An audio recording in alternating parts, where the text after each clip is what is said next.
السلام علیکم ورحمۃ اللہ وبرکاتہ۔ الحمد للہ رب العالمین، والصلاة والسلام علی رسولہ الکریم، اما بعد فاعوذ باللہ من الشیطان الرجیم، بسم اللہ الرحمن الرحیم۔ یا ایہا الذین آمنوا لا تلہکم اموالکم ولا اولادکم عن ذکر اللہ ومن یفعل ذلک فاولئک هم الخاسرون۔ وانفقوا مما رزقناکم من قبل ان یأتی احدکم الموت فيقول رب لولا أخرتني إلى أجل قريب فأصدق وأكن من الصالحين ولن يؤخر الله نفسا إذا جاء أجلها والله خبير بما تعملون۔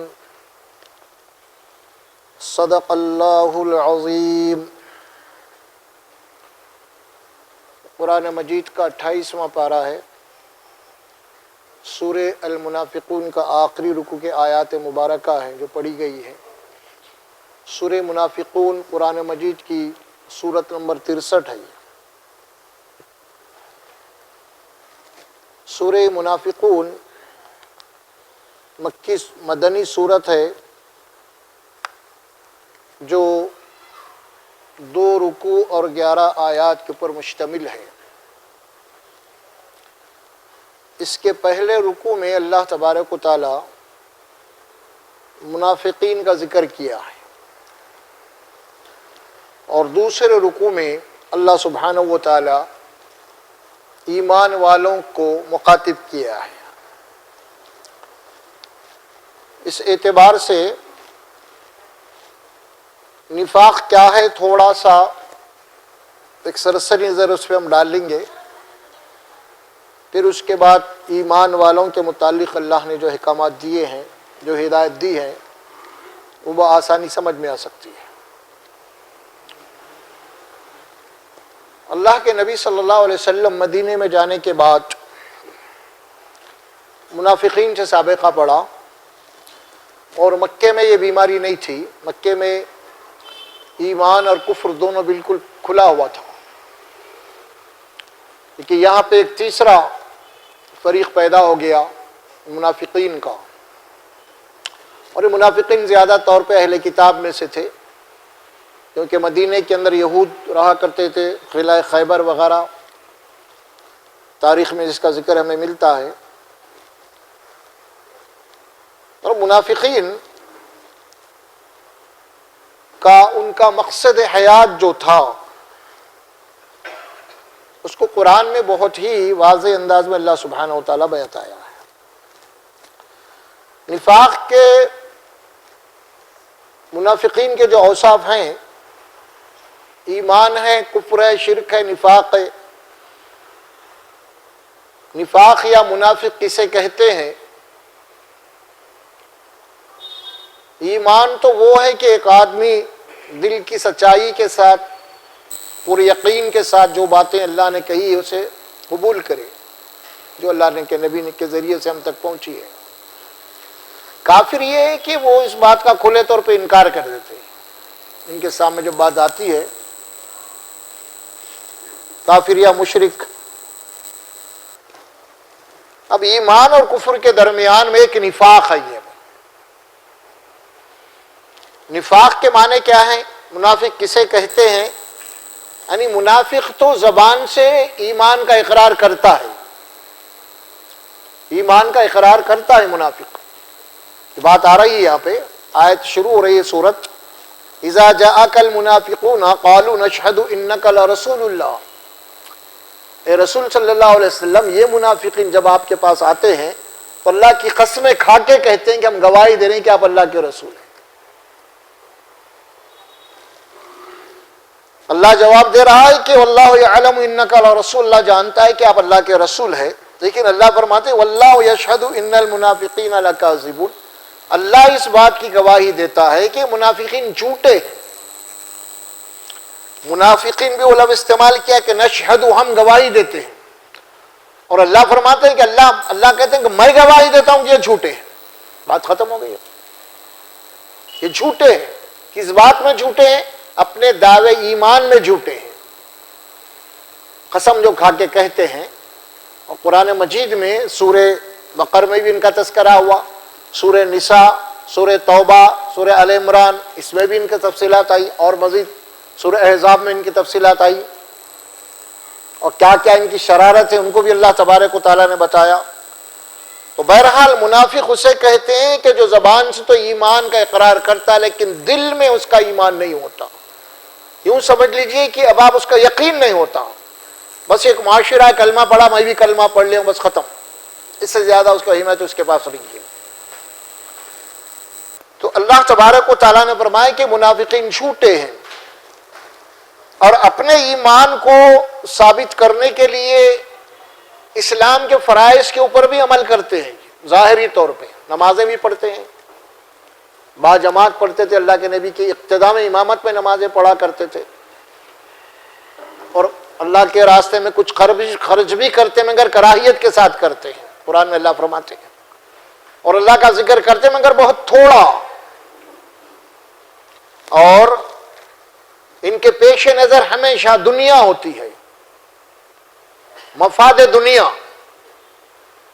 ایمان کے اوپر ثابت قدم ہے، اگر ان کا کوئی مفاد دنیا اسلام کے اوپر ثابت قدم اگر رہنا ہے، اسلامی تعلیمات پہ عمل کرنے میں اگر کوئی دنیاوی فائدہ ہے تو سب سے آگے رہتے، یا پھر اسلام کی تعلیمات کے اوپر عمل کرنے سے کوئی نقصان ہو رہا ہے، کوئی آزمائش میں ڈالے جا رہے ہیں، امتحان میں ڈالے جا رہے ہیں، تو پھر وہ اللہ جناب علی کھسک جاتے ہیں۔ یہ ان کے اوصاف ہے، اور ان کی پوری سوچ کیا ہے؟ ان کی دنیا بڑی محدود ہے۔ وہ محدود کیا ہے؟ میں، میرے بیوی، میرے بچے، بس ختم، اس کے علاوہ ان کی کوئی دنیا نہیں ہے۔ بس یہ ہے ان کا تذکرہ جو یہاں پہ بتایا گیا ہے۔ اللہ تبارک و تعالیٰ گواہی دے رہے ہیں، اللہ گواہی دیتا ہے کہ واللہ یشہد ان المنافقین لکاذبون۔ سورۃ البقرہ کا ایک دوسرا رکوع جہاں پہ شروع ہوتا ہے وہاں پہ بھی ان کا تذکرہ ہوا، وَمِنَ النَّاسِ مَن يَقُولُ آمَنَّا بِاللَّهِ وَبِالْيَوْمِ الْآخِرِ وَمَا هُم بِمُؤْمِنِينَ۔ لوگوں میں سے کچھ ایسے بھی ہیں جو یہ کہتے ہیں، دعویٰ کرتے ہیں کہ ہم اللہ پہ، آخرت پہ ایمان رکھتے ہیں، لیکن اللہ فرماتے ہیں وہ ایمان والے نہیں ہیں۔ يُخَادِعُونَ اللَّهَ وَالَّذِينَ آمَنُوا، اللہ کو اور ایمان والوں کو دھوکہ دینا چاہتے ہیں۔ فی قلوبہم مرض، ان کے دلوں کے اندر نفاق کی بیماری ہے،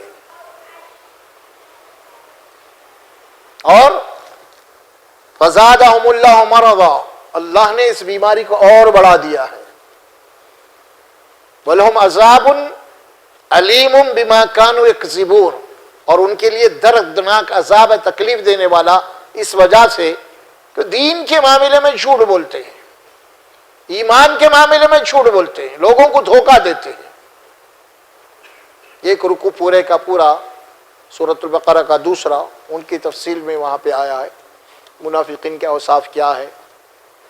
جو صحیح مخلص ایمان والے ہیں، جو اللہ کے دین کے لیے اپنی ہر چیز قربان کرنے کے لیے تیار ہیں، تو منافقین انہیں بے وقوف کہتے ہیں۔ کیا کہتے ہیں؟ بے وقوف ہے یہ۔ کیوں؟ اس وجہ سے کہ اللہ کے دین کے لیے انہوں سب کچھ لٹانے تیار ہیں، تو ان کے نظر میں بے وقوف ہو گئے وہ۔ اللہ فرمایا کہ بے وقوف وہ نہیں، دراصل بے وقوف تم ہیں۔ اب آئیے ہم اس کے بعد ایمان والے جب اللہ کے نبی صلی اللہ علیہ وسلم کے یہاں اسلام کے لیے، دین کے لیے پیسہ خرچ کرتے ہیں، یہ تو نہیں کرتے، لیکن جب اللہ خالص جو مسلم ہے، مخلص وہ لوگ کرتے ہیں، تو یہ کیا کہتے ہیں؟ یہ ذکر آیا یہاں پہ، ہم الذین یقولون لا تنفقوا علی من عند رسول اللہ حتی ینفضوا۔ یہ وہ لوگ ہیں جو خود تو خرچ نہیں کرتے اللہ کے دین کے لیے، لیکن جو مخلص مسلمان ہیں، مومنین ہیں، جو اللہ کے دین کے لیے آگے بڑھ کے خرچ کرتے ہیں تو انہیں برداشت نہیں ہوتا. کیوں برداشت نہیں ہوتا؟ دو باتیں ہیں. ایک تو یہ نشان ملامت بنیں گے، ہے نا. پھر دوسری یہ بات ہے کہ یہ لوگوں کو دیکھو، ان کو خود کھانے کو نہیں ہے، مزدوری کر کے. انصار بہت سارے کسان تھے، یعنی مزدوری کر کے آ رہے ہیں اور رات میں مزدوری ہو رہی تو کچھ لا کے رسول اللہ صلی اللہ علیہ وسلم بیت المال میں جمع کر رہے ہیں ایمان والوں کے لیے. اور خاص طور پہ وہ ان حالات میں جب مہاجرین صحابہ آئے مکہ چھوڑ کے، اور بالکل جو نہتے تھے، کچھ بھی ان کے پاس نہیں تھا. اللہ کے نبی صلی اللہ علیہ وسلم نے مواخات قائم کی انصار اور مہاجرین کے اندر، اور فرمایا کہ ایک مہاجر کے انصاری کو دے دیا گیا کہ بھئی یہ آج سے تمہارے بھائی ہیں. تو جب خالیات آ گئے تھے چھوڑ کے، وہ لوگ اپنا ہر چیز چھوڑ کے آ گئے تھے دین کے لیے، اللہ کے ایمان کے لیے. اب اللہ کے نبی نے انصار میں سے ان کو ظاہر ہے کہ بھائی بھائی بنا دیا، ذمہ دار بنا دیا. اب وہ لوگ ان کی اس طرح خاطر غازی کر رہے ہیں کہ جناب پوچھو، یہ منافقین کو برداشت نہیں ہو رہا، ان کے اوپر خرچ کر رہے ہیں، سب کچھ ہو رہا ہے، برداشت نہیں ہو رہا. ارے بھئی یہ خود محنت مزدوری کر رہے ہیں، یہ دوسروں کو کیا ہے کہ برداشت نہیں ہو رہا ہے، انہیں پسند نہیں آ رہی بات. تو یہ کہتے ہیں ہم الذین یقولون لا تنفقوا علی من عند رسول اللہ حتی ينفضوا. بھائی یہ کہتے ہیں کہ تم لوگ یہ پیسہ کیوں خرچ کر رہے ہیں مہاجرین کے اوپر؟ یہ اپنا پیسہ خرچ کرنا بند کر دو، ختم کر دو، یہ خود چلے جائیں گے پھر یہاں سے. تم کھلا رہے پلا رہے ان کا تعاون کر رہے ہیں، تو یہاں پہ جنا ڈیرا ڈالے ہوئے لوگ اللہ کے نبی کے پاس، مت خرچ کرو. یہ ان کے نفسیات تھے، یہاں بتایا اللہ تعالیٰ. تو یہ سارا مجمع چھٹ جائے گا. یہ اللہ جواب دیا وَلِلَّهِ خَزَائِنُ السَّمَاوَاتِ وَالْأَرْضِ وَلَكِنَّ الْمُنَافِقِينَ لَا يَفْقَهُونَ. حقیقت یہ ہے کہ زمین اور آسمان کے خزانوں کا مالک اللہ ہے، لیکن منافقین کو اس بات کا علم نہیں ہے.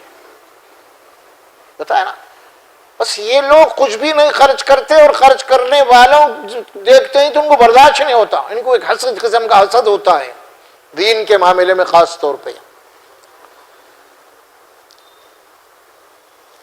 اب اس کے بعد اللہ سبحانہ و تعالیٰ فرماتے ہیں ایمان والوں سے خطاب ہو رہا ہے. یہ رکوع شروع ہو رہا ہے آخری. اب یا ایھا الذین آمنوا لا تلہکم اموالکم ولا اولادکم عن ذکر اللہ. اب کان کھڑے کر لیجئے اب آپ، کیونکہ اب اللہ ہمیں مخاطب کر رہا ہے. اب ظاہر ہے کہ یہاں پہ تو کوئی منافق نہیں ہے نا. منافقوں کا پس منظر، ان کا بیک گراؤنڈ، ان کے نفسیات کو بتایا اللہ تعالیٰ. ان کے نفسیات ہے، ان کی یہ سوچ ہے، ان کی فکر ہے، ان کی تاریخ کو یہاں پہ رکھا، ان کے نفسیات کو رکھا، اور رکھ کے اب اللہ ہمیں مخاطب کر رہا ہے. ایمان والوں سے خطاب ہو رہا ہے کہ اے ایمان والو، اے مومنو. پہلی کیا بات کہی جا رہی ہے؟ لا تلہکم اموالکم ولا اولادکم عن ذکر اللہ. تمہاری مال اور تمہاری اولاد کہیں تم کو اللہ کے یاد سے، اللہ کی اطاعت سے، اللہ کی عبادت سے، آخرت سے غافل نہ کر دے. کیوں یہ بات کہی گئی؟ میں ابھی بتایا تھا کہ منافقین کا جو مقصد ہے یا تھا صرف دنیا، ایک بات. دوسری بات کیا بتایا تھا منافقین کے متعلق؟ ان کی دنیا صرف میں، میرے بیوی بچے، بس ختم. وہی بات یہاں ایمان والوں کو. یہ کوالٹی، یہ صفات تمہارے پاس ہے کیا؟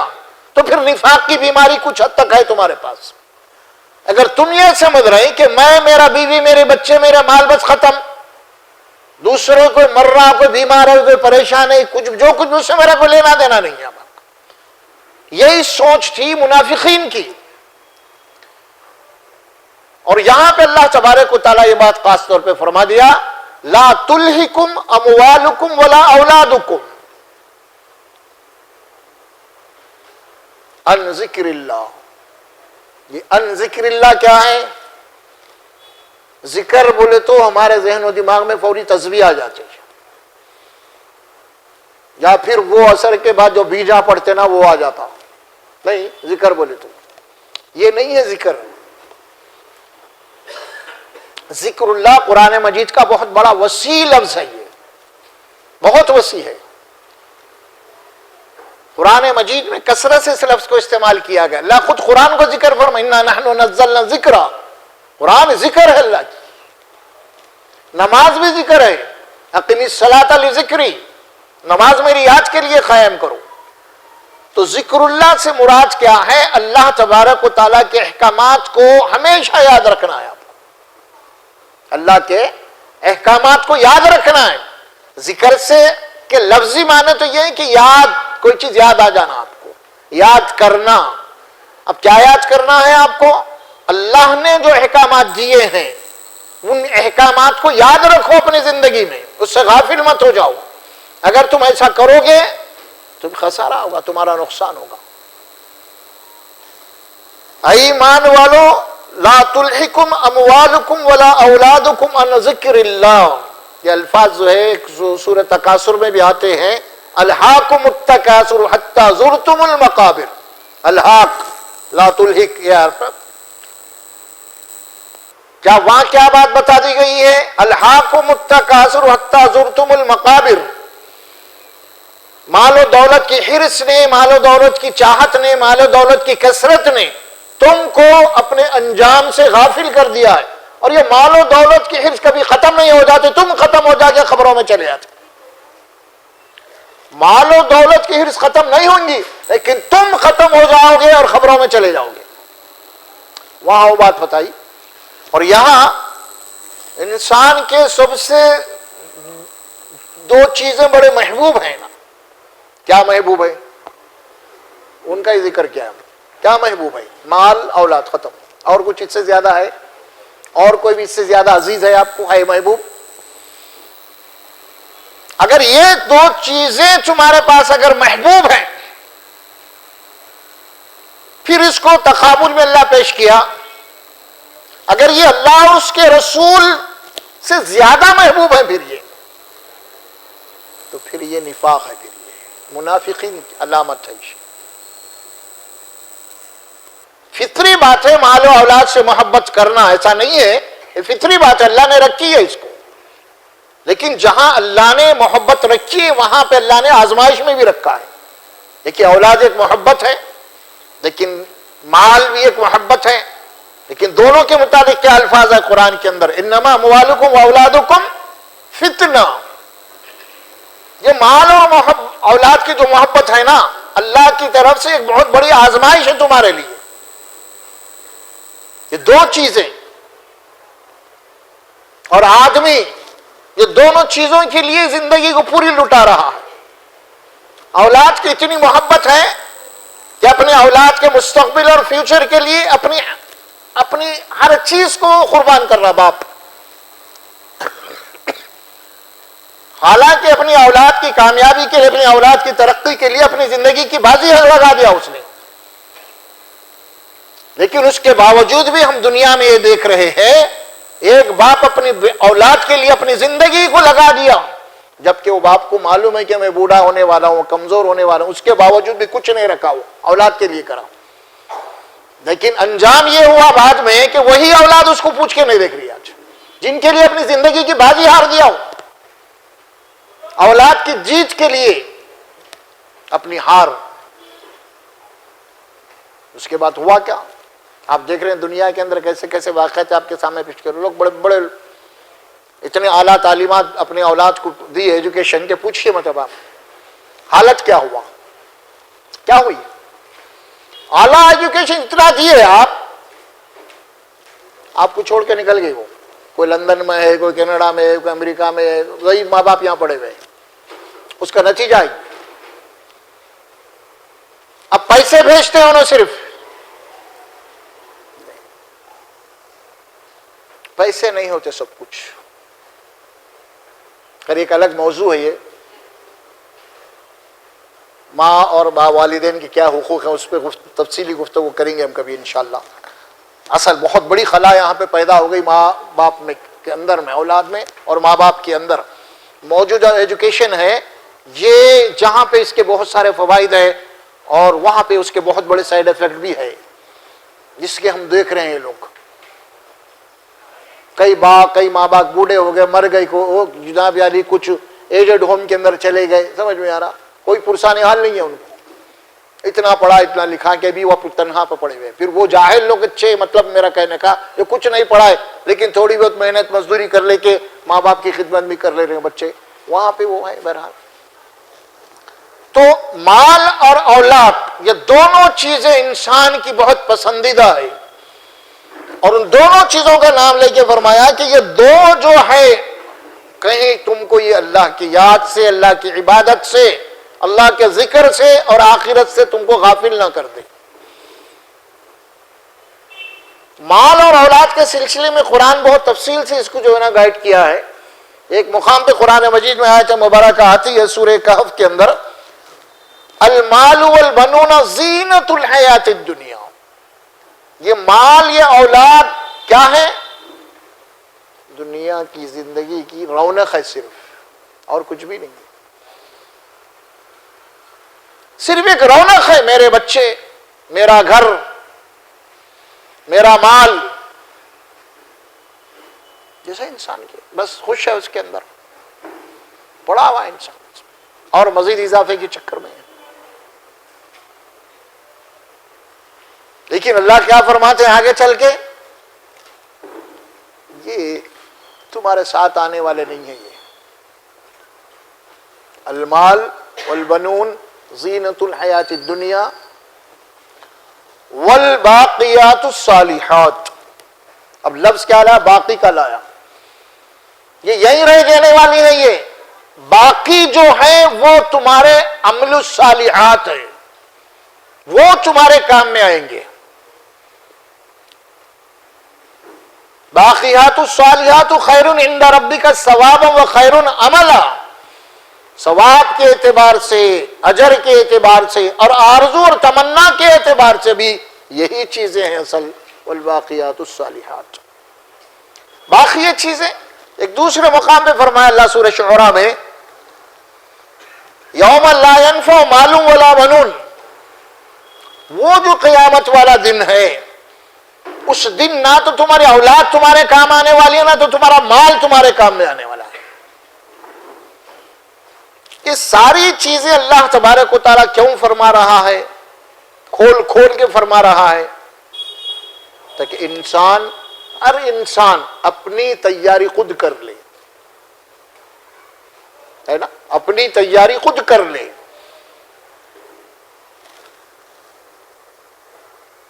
وَمَن يَفْعَلْ ذَلِكَ فَأُولَٰئِكَ هُمُ الْخَاسِرُونَ، اگر کوئی ایسا کرے گا،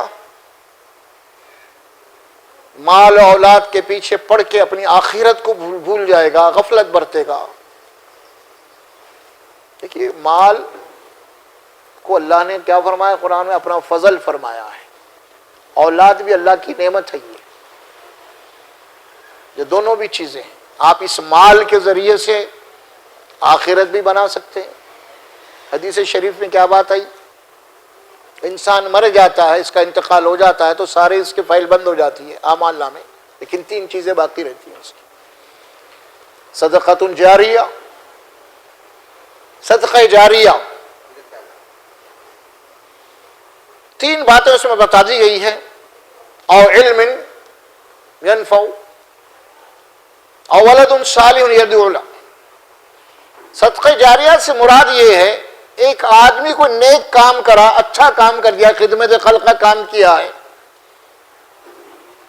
اور وہ مر گیا ہے اور اس کا وہ کام زمین پہ باقی ہے، لوگ اس سے ان کو فائدہ ہو رہا ہے، کوئی دواخانہ بنوا دیا، کوئی مساقخانہ بنوا دیا، کوئی بورنگ کھدوا دیا، کوئی مسجد بنوا دیا، وہ مر گیا، اس کا انتقال ہو گیا ہے، لیکن اس کی وہ بنائی ہوئی چیزیں زمین پہ باقی ہیں۔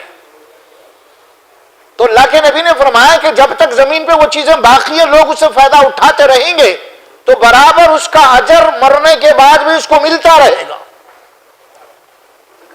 وہ تو نہیں ہے دنیا میں، چلا گیا، لیکن اس کا چھوڑا ہوا کام، اس کی چھوڑی ہوئی کمپنی باقی ہے، اور جب تک لوگ اس سے فائدہ اٹھاتے رہیں گے برابر اس کو اس کا اجر ملتا رہے گا۔ اسے کہتے ہیں صدقۃ جاریہ،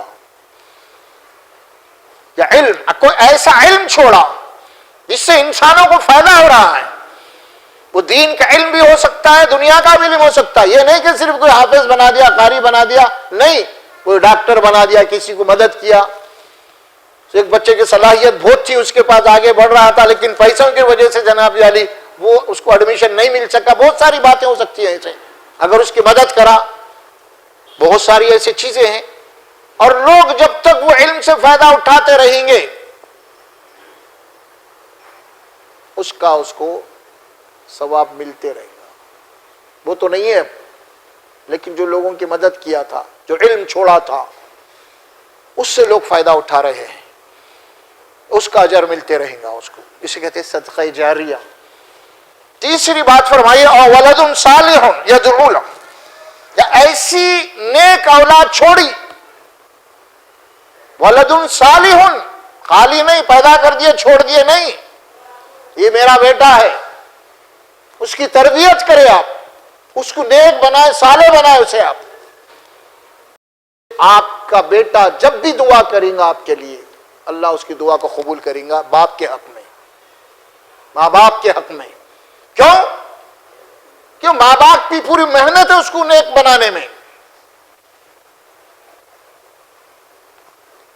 اب اس کا الٹا یہ ہے، اب اس کو ثواب جاریہ آپ کہیں گے اس کو، ہے نا حدیث میں یہ. اب اس کا الٹا کیا ہے؟ عذاب جاریہ. عذاب جاریہ کیا ہے؟ یعنی کوئی ایسا کام کر دیا آپ زمین کے اوپر، کوئی جوا خانہ کھول دیے، شراب خانہ کھول دیے آپ، اور مر گئے آپ. لیکن وہ جوا خانہ، شراب خانہ چل رہا، لوگ پی رہے ہیں، کھا رہے ہیں، جوے کھیل رہے ہیں، اور جب تک وہ زمین پہ ہے اس کا عذاب بھی آپ کو ملتے رہے گا. اسے کہتے ہیں عذاب جاریہ. کوئی بھی غلط کام ہے وہ، میں 2 مثالیں صرف دیا ہوں، برابر اس کا عذاب ملتے رہے گا. اسی طرح کوئی غلط علم چھوڑا، بہت سارے لوگ ہیں، کسی کو کوئی پاکٹ مارا، پاکٹ مارنا سکھا رہا اس کو، کوئی ڈاکو چوری کرنا سکھا رہا اس کو، کوئی کاروبار میں اس کو ہیر پھیر سکھا رہا، ملاوٹ سکھا رہا اس کو. ارے میاں ایسا کرے تو نہیں کما سکتے آپ، جب تک یہ سادہ سیدھا لا کے بھیج دے رہے، جب تک کچھ نہیں ملا اس کے اندر تمہاری کمائی نہیں ہو سکتی. آپ یہ ہوتے اس قسم کے لوگ ہیں نا زمین پہ. اب ظاہر ہے کہ لوگوں کو اس طرح سمجھایا اس کو کیسا پیسہ کمانا ہے، تو جب تک وہ تو مر جائیں گا، لیکن جب تک اس کے چیلے باقی رہیں گے، وہ چیلے اس کو سکھائیں گے، وہ چیلے اس کو سکھائیں گے، یہی. اور جب تک یہ رہیں گا سلسلہ زمین پہ، اس کا عذاب وہ مرنے والے کو ملتا رہے گا. تیسری بات ہے اولاد تو آپ کی ہے لیکن آپ نے اپنی اولاد کی تربیت ہی نہیں کی. اس کو صحیح اخلاق کیا ہے نہیں سکھایا آپ نے. وہ بچہ کدھر جا رہا، کہاں جا رہا، اس کے دوست احباب کیا ہیں، کہاں اٹھ رہا، کدھر بیٹھ رہا، کوئی پتہ نہیں آپ کو، کہاں خراب ہو رہا، پی رہا، کھا رہا، کیسے دوست ہیں اس کے. سمجھ میں آ رہا؟ اولاد آپ کی بگڑ گئی.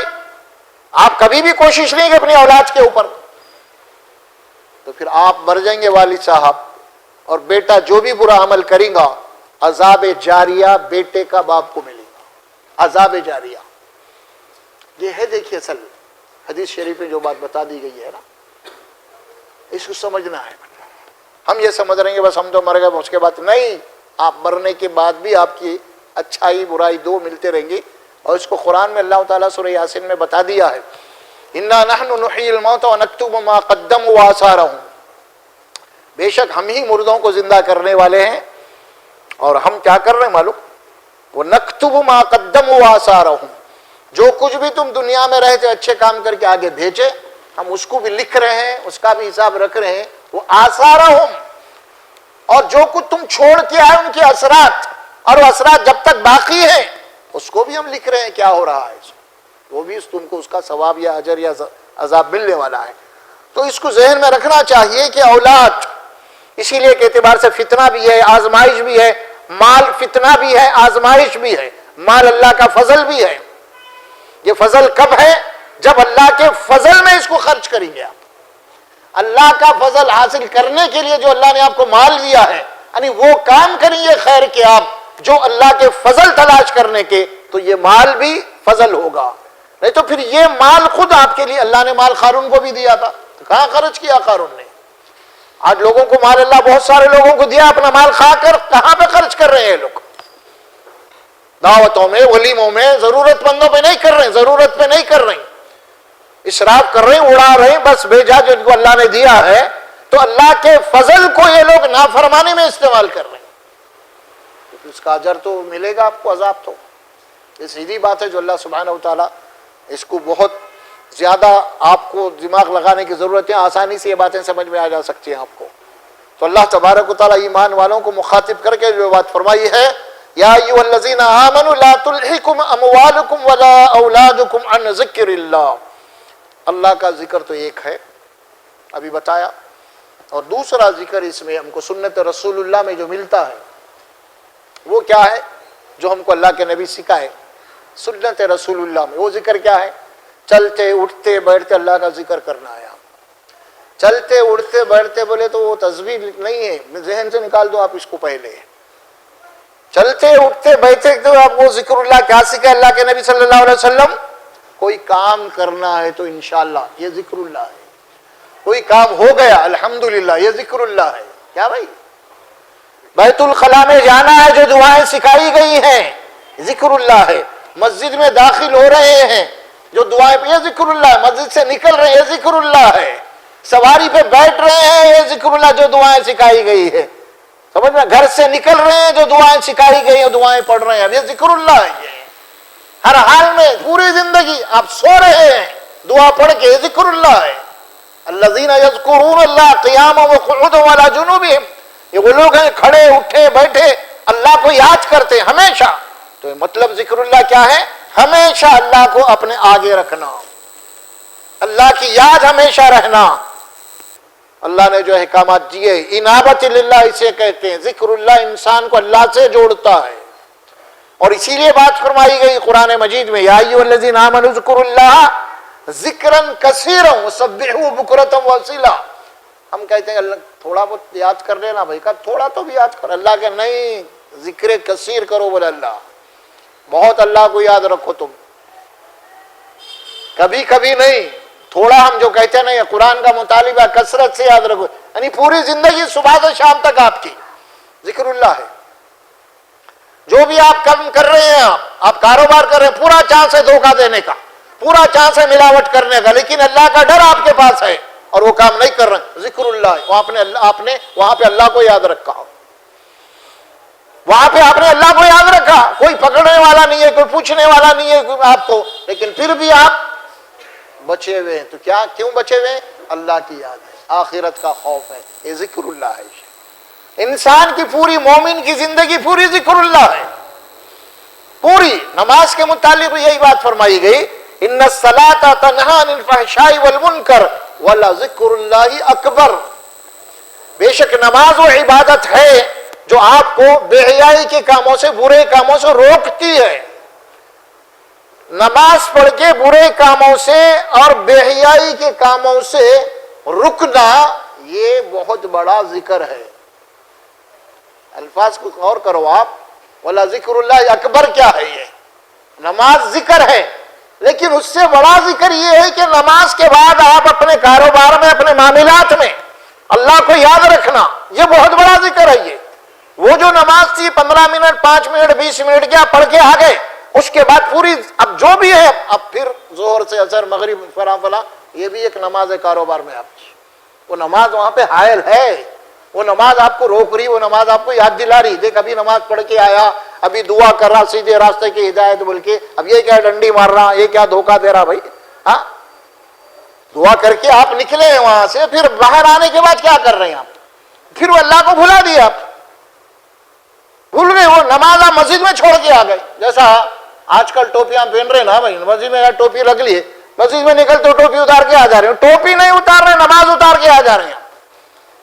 نماز آپ کی زندگی میں نہیں ہے. اللہ فرماتے ہیں کہ نماز اپنی زندگی میں رکھو، یہ بہت بڑا ذکر ہے. وَلَذِكْرُ اللَّهِ أَكْبَرُ وَاللَّهُ يَعْلَمُ مَا تَصْنَعُونَ. اور تم جو کچھ کرتے ہو اللہ جاننے والا ہے اس کو. یہ بات بتائی جا رہی ہے ذکر اللہ میں. قرآن مجید کی ذکر سے متعلق ایک بڑی پیاری آیت سورۃ البقرہ میں آتی ہے، فَاذْكُرُونِي أَذْكُرُكُمْ وَاشْكُرُوا لِي وَلَا تَكْفُرُونَ. اے فرمایا کہ تم اللہ کو یاد کرو، اللہ کو یاد رکھو، تو اللہ کیا کرے گا؟ تمہیں یاد رکھے گا. بہت بڑی بات ہے نا، یہ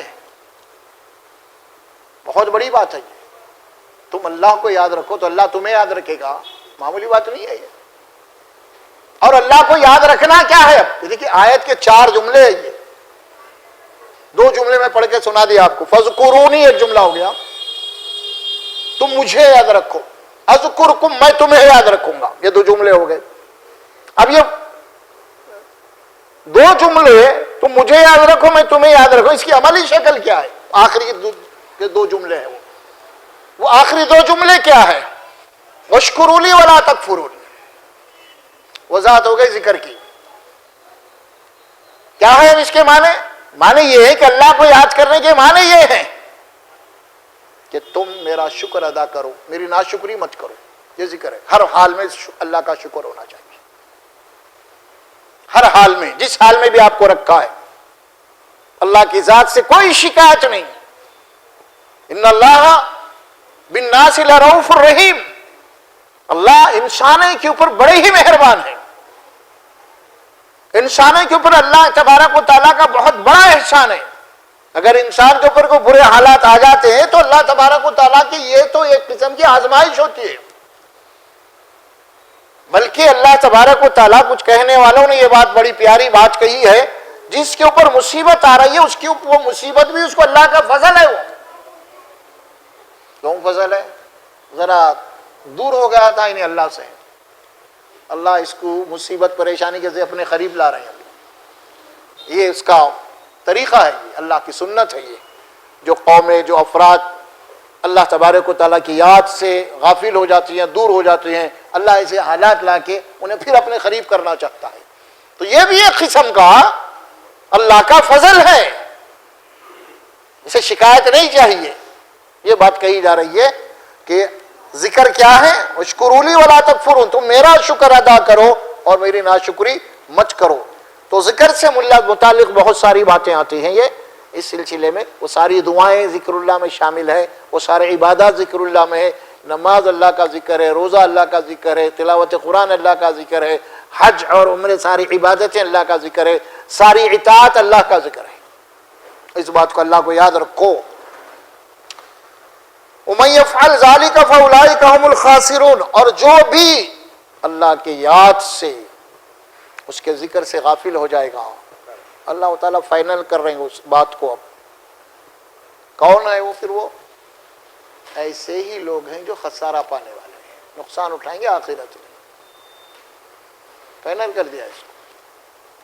آیت ختم ہو رہی. آپ ایک سینٹنس ہو گیا سمجھے. اب ذکر اللہ کیا ہے؟ اگر اس سے کوئی غفلت برت رہا ہے تو پھر وہ نقصان اٹھائے گا. اللہ کی بات ہے اس پہ. اور نقصان بھی جہنم کا نقصان ہے، آخرت میں دوزخ کی آگ کا نقصان ہے. قل ان الخاسرین الذین خسروا انفسهم واہلیہم یوم القیامۃ جہنم. وہ اور اپنے اہل و عیال کے ساتھ جائے گا، جس کا ٹھکانہ دوزخ فرمایا اللہ، جہنم فرمایا. لہم من فوقہم ظلل من النار ومن تحتہم ظلل. دیکھو چھت بھی آگ کا ہوگا، فرش بھی آگ کا رہیں گا، اوڑھنا بچھونا آگ کا ہوگا. من فوقہم غواش. ذالک یخوف اللہ بہ عبادہ یا عبادی فاتقون. ذالک یخوف اللہ بہ عبادہ. اے بندو، اللہ تم اس آگ سے ڈراتا ہے، اس آگ سے اللہ تمہیں ڈرا رہا ہے، جہنم کی آگ سے تمہیں ڈرا رہا ہے. یا عبادی فاتقون. اے میرے بندو، جہنم کی آگ سے بچو. انا انذرناکم عذابا قریبا. یہ قریب آنے والے عذاب سے ہم نے تم کو آگاہ کر دیا ہے، باخبر کر دیا ہے، اور تم غفلت میں ہیں. اقترب للناس حسابهم فی غفلۃ وهم معرضون. سورہ انبیاء 15واں شروع ہوتا پارا. یہاں پہ سورہ انبیاء کی پہلی آیت مبارکہ 17واں پارا غالباً. یا کیا فرمایا؟ اقترب للناس حسابهم. انسانوں کے حساب کا وقت قریب آ گیا. وهم فی غفلۃ. سب غفلت میں ہے، ذرا سا بھی احساس نہیں، تھوڑی دیر بھی نہیں ہو رہا کچھ. پوری زندگی اسی میں گزر رہی ہے. دنیا، فیوچر، اولاد کا، یہ وہ یہ بہرحال یہی چل رہی گفتگو پوری ہر جگہ. انسانوں کی اکثریت کیسا خاکہ کھینچا اللہ نے. آپ اس کو آیت کو ملا لو سورہ تکاثر کی اور یہ سورہ انبیاء کی آیت کو. تکاثر میں کیا بات فرمائی؟ الہاکم التکاثر حتی زرتم المقابر. دنیا کی مال و دولت کی حرص نے، چاہت نے تم کو اپنے انجام سے غافل کر دیا ہے، وہ تمہاری چاہتیں ادھوری رہ جاتی ہیں، تم ختم ہو جاتے ہو اور خبر میں چلے جاتے ہو۔ آیات اقترب للناس، تمہارا حساب کا وقت آ چکا ہے قریب، انسانوں کا، وہم فی غفلت، اور وہ سب کے سب غفلت میں ہیں۔ میں بھی غفلت میں، آپ بھی غفلت میں، آدمی بیوی بچوں میں پڑا ہوا، غفلت میں، کھیل کود میں ہے، تجارت میں، بزنس میں، بس یہ چکروں میں لگا ہوا ہے، سمجھ میں آ رہا یہ دنیا میں کیوں آیا ہوں، میرا مقصد کیا ہے، مجھے واپس جانا ہے، کیا حساب اور کتاب کیا ہے۔ کبھی اس کے ذہن و دماغ میں بات آئی کہ نہیں ہے؟ یہ بات ہماری بات ہے، ہم خود دیکھ رہے ہیں، ہمارے ذہنوں میں یہ بات نہیں ہے۔ کبھی وقتی طور پہ ہم بیٹھ گئے، یہاں پہ کچھ بات ہو گئی، اس کے بعد سب بھول جا رہے ہیں برخاست۔ کسی کو قبرستان تک لے کے گئے، دفن کر دیے، اس کے بعد بڑی تھوڑی دیر کے لیے کیا ہے، اس کے بعد سب بھول جاتے ہیں۔ یہ نہیں ہے کہ کیوں قبرستان کو گئے، اسی لیے گئے کہ بھئی ہمارا بھی انجام ہونے والا ہے، میری بھی ایک دن خبر کھوتی جانے والی ہے، مجھے بھی دفنا دیا جائے گا۔ بڑے بڑے پڑے ہوئے ہیں یہاں پہ، بڑے بڑے بزنس مین پڑے ہوئے ہیں، جن کی دولت کا اندازہ نہیں لگا سکتے، وہ سب خالی ہاتھ چلے گئے یہاں سے۔ ہماری حیثیت کیا ہے؟ اللہ وہی بات فرماتے ہیں، اقترب للناس حسابهم وهم فی غفلت معرضون، اور یہ غفلت میں ہیں اور حقیقی زندگی سے اعراض کر رہے ہیں، لاپرواہ بنے ہوئے ہیں۔ یہ قرآن جھنجھوڑ رہا ہے آپ کو، اولئک هم الخاسرون، یہی وہ لوگ ہیں جو آخرت سے غفلت میں ہیں، ان کا نقصان ہونے والا ہے کسی بھی طرف سے۔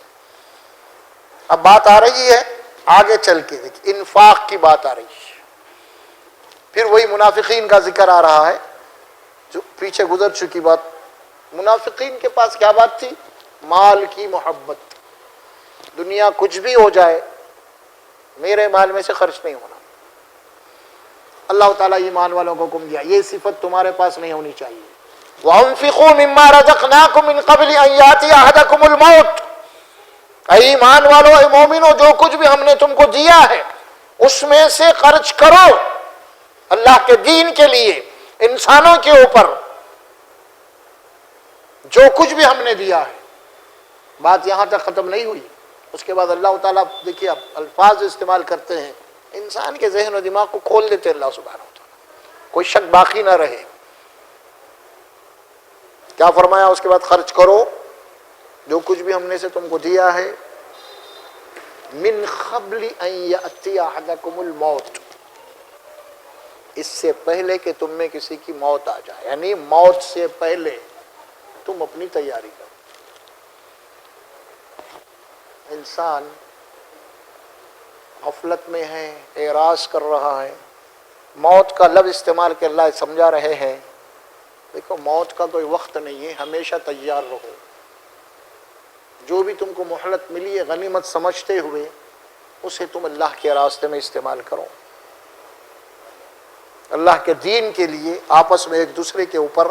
اَن یَأْتِیَ أَحَدَکُمُ الْمَوْتُ وَیَقُولَ رَبِّ لَوْلَا أَخَّرْتَنِی إِلَىٰ أَجَلٍ قَرِیب، اور ایک وضاحت کرے اللہ تعالیٰ، اگر تم ایسا نہیں کرو گے اور موت آ جائے گی، موت کا فرشتہ جب ہاتھ دھمکے گا، اس وقت تم اللہ سے یہ درخواست کرو گے، اے میرے رب تھوڑی سی مہلت دے دے مجھے، اب مہلت مانگ رہا ہوں۔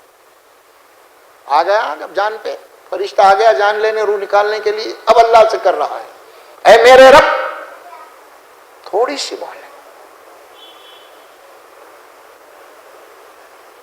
سوچئے جملے کے اوپر غور کیجیے ذرا، کیا کروں گا اب میں؟ مہلت اگر تو دے گا تو فَأَصَّدَّقَ وَأَكُن مِّنَ الصَّالِحِينَ، اب میں خیر خیرات کروں گا، صدقہ کروں گا، نیکی کروں گا، مال خرچ کروں گا، وَأَكُن مِّنَ الصَّالِحِينَ، اب میں نیک لوگوں میں سے ہو جاؤں گا۔ اب کیا بول رہا ہوں یہاں میں؟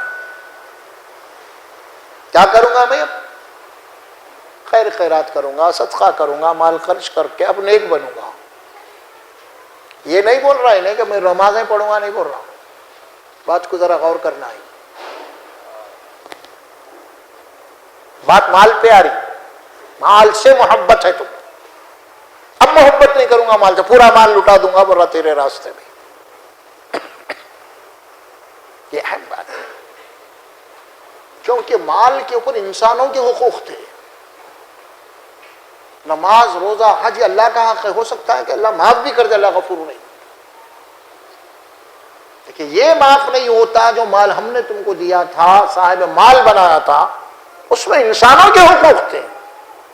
اسی لیے وہ یہ کہہ رہا ہے کہ اب نیک بننے کے لیے مجھے مال خرچ کرنا پڑے گا، جو منافق نہیں کر سکتا ہے. منافق کے معنی وہی کہ دنیا سے، مال سے محبت ہے اس کو. اب یہ کہہ رہا ہے ایمان والا بندہ جو مومن تھا، کیونکہ یا ایھا الذین آمنوا سے بات شروع ہوئی نا، اب ایمان والے ہی مراد ہے یہاں پہ.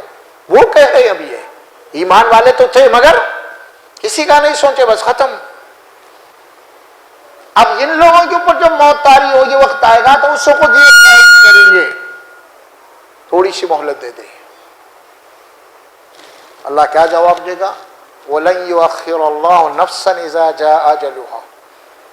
یہ یؤخر کیا ہے؟ یہ تاخیر. اردو زبان میں استعمال تاخیر. تاخیر کے معنی کیا؟ دیر اور تھوڑی دیر ہے نا. اب اللہ اب کچھ بھی تم کو مہلت نہیں مل سکتی. اب 1 منٹ تم کو مہلت نہیں ملنے والی ہے. موت کا فرشتہ آ گیا ہے، کوئی انتظار نہیں ہے. اب ٹائم تمہارا فکس ہو چکا ہے پہلے سے. اب تمہیں چلنا ہے یہاں سے، سب چھوڑ دینا. اب تمہارے بیوی، تمہارے بچے، تمہارا مال، تمہاری بلڈنگیں، تمہاری فارم ہاؤسیں، جو کچھ بھی تم نے جمع کیا ہے سو بھی خالی ہاتھ جانا ہے. کوئی چیز ساتھ آنے والی نہیں ہے. اب اس وقت خواہش کر رہا ہے یہ مال بھی میرے ساتھ نہیں آ رہا، اگر میں خرچ کرتا تو اللہ کے پاس میں بہت بڑا کامیاب ہو جاتا. اب وہ بھی کام میں نہیں آ رہا، چھوڑ کے جانا پڑا. اس وقت حسرت اور افسوس ہوگی اسے. اذا جاء اجلها واللہ خبیر بما تعملون. اور اللہ فائنل کر رہے ہیں، اور اللہ تمہارے سارے اعمال کی خبر رکھتا ہے. تم کیا کرتے؟ اللہ قرآن میں دوسرے مقام پہ فرماتے ہیں اگر ہم تم کو مہلت دے بھی دیں تو وہی کرو جو پہلے کر رہے تھے. کیونکہ ہم کئی دفعے تم کو مہلت دیے ہی، کوئی بیماریوں میں، خطرناک بیماریوں میں ڈالے ہم نے، کوئی حادثات میں ڈالے ہم نے، اس وقت توبہ کرے، فلاں کرے، سب کرے، لیکن ذرا اچھے ہوتے پھر اپنی آ گئی، سب بھول گئے تم وہ سب کرے سو، تو پھر وہی ہوگا جو تم پہلے کیے ہیں. اسی لیے فرمایا واللہ خبیر بما تعملون. اور اللہ خبر رکھتا ہے تمہارے سارے اعمال کی، اور اللہ تمہارے کسی بھی عمل سے غافل نہیں ہے. یہ سورہ منافقون ہے، اور سورت نمبر 63 ہے، اور پارہ نمبر 28 ہے. آخری آیتیں ہیں یہ. آپ بھی گھر میں جا کے پڑھیے اس کو قرآن مجید میں ترجمے کے ساتھ. انشاءاللہ ایمان میں اضافہ ہوگا، اور اللہ تبارک و تعالی ہماری حال کی اصلاح بھی کر دے گا. بارک اللہ لی و لکم فی القرآن العظیم، ونفعنا وإياكم بالآیات ذکر الحکیم برحمتک یا ارحم الراحمین.